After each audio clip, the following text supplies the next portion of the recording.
everybody, it's Aunt Jen with Ferb, and you can see my Christmas corgi socks and my Christmas sweater. We're going to read you one of my very favorite Christmas books, and it's called Christmas Day in the Morning. Okay, Christmas Day in the Morning by Pearl S. Buck, and this one is illustrated by Mark Buhner, and he has fun things in the illustrations. He waked suddenly and completely. It was 4 o'clock at the hour at which his father had always called him to get up and help with the milking. Strange how habits of his youth clung to him still. 50 years ago, and his father had been dead for 30 years. Yet he waked at 4 o'clock in the morning. He had trained himself to turn over and go to sleep. But this morning, because it was Christmas, he did not try to sleep. He slipped back in time, and as he did so easily nowadays. He was 15 years old and still on his father's farm. He loved his father. He had not known it until one day, a few days before Christmas, when he overheard what his father was saying to his mother. "Mary, I hate to call Rob in the mornings. He's growing so fast and he needs a sleep. If you could see how he sleeps when I go in to wake him up, I wish I could manage alone."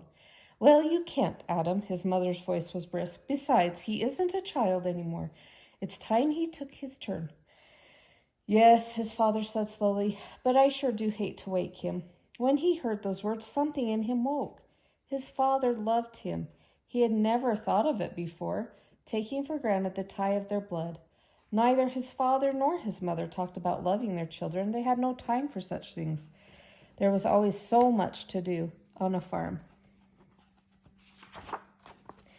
Now that he knew his father loved him, there would be no more loitering in the mornings and having to be called again. He got up after that, stumbling with sleep, and pulled on his clothes, his eyes tight shut, but he got up. And then, on the night before Christmas that year, when he was 15, he lay for a few minutes thinking about the next day. They were poor, and most of their excitement was in the turkey they had raised themselves and in the mince pies his mother made. His sisters sewed presents, and his mother and father always bought something he needed, not only a warm jacket, maybe, but something more, such as a book. And he saved and bought them each something, too. He wished that Christmas, as he was 15, he had a better present for his father. As usual, he'd gone to the 10-cent store and bought a tie. It seemed nice enough until he lay thinking the night before Christmas, and then he wished he had heard his father and mother talking in time for him to save for something better. He lay on his side, his head supported by his elbow, and looked out of his attic window. The stars were bright, much brighter than he ever remembered seeing them, and one was so bright he wondered if it were really the Star of Bethlehem.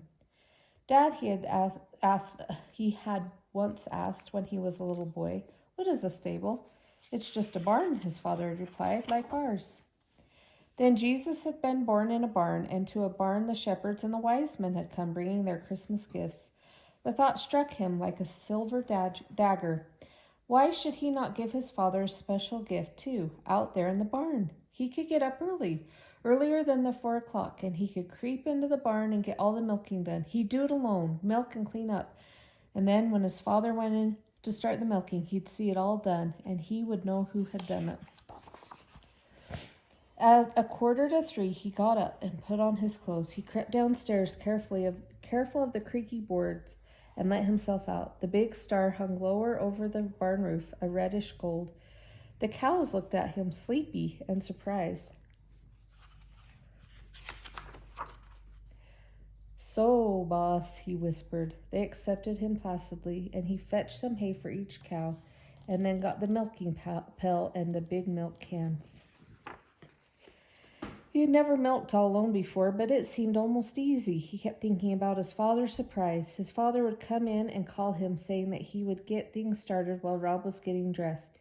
He'd go out to the barn, open the door, and then he'd go get the 2 big empty milk cans. But they wouldn't be waiting or empty. They would be standing in the milk house, filled. The task went more easily than he had ever known it to before. Milking for once was not a chore. It was something else, a gift to his father who loved him. He finished, the 2 milk cans were full, and he covered them and closed the milk house door carefully, making sure of the latch. He put the stool in its place by the door and hung up the clean milk pail. Then he went out of the barn and barred the door behind him. Back in his room, he had only a minute to pull off his clothes in the darkness and jump into bed, for he heard his father up. He put the covers over his head to silence his quick breathing. The door opened. "Rob," his father called. "We have to get up, son, even if it is Christmas."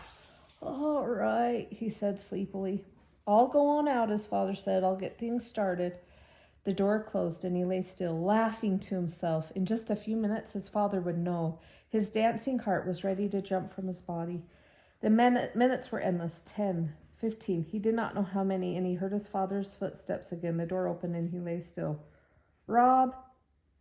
"Yes, Dad." His father was laughing, a queer, sobbing sort of laugh. "Thought you'd fool me, did you?"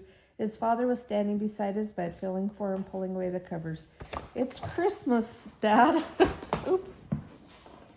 It's all right.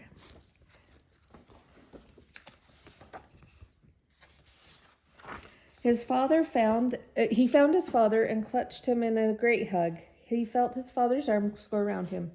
It was dark and they could not see each other's faces. "Son, I thank you. Nobody ever did a nicer thing." "Oh, Dad, I want you to know. I do want to be good." The words broke from him in their own will. He did not know what to say. His heart was bursting with love. "Well, I reckon I can go back to bed and sleep," his father said after a moment. "No, hark. The little ones are waked up. Come to think of it, son, I've never seen you children when you first saw the Christmas tree. I was always in the barn. Come on." He got up and pulled on his clothes again, and they went down to the Christmas tree, and soon the sun was creeping up to where the star had been. Oh, what a Christmas. And now his heart had nearly burst again with shyness and pride as his father told his mother and the younger children, made the younger children listen about how he, Rob, had got up all by himself. "The best Christmas gift I ever had, and I'll remember it, son, every year on Christmas morning, so long as I live." They had both remembered it, and now that his father was dead, he remembered it alone, that blessed Christmas dawn, when, alone with the cows in the barn, he had made his first gift of true love. The end.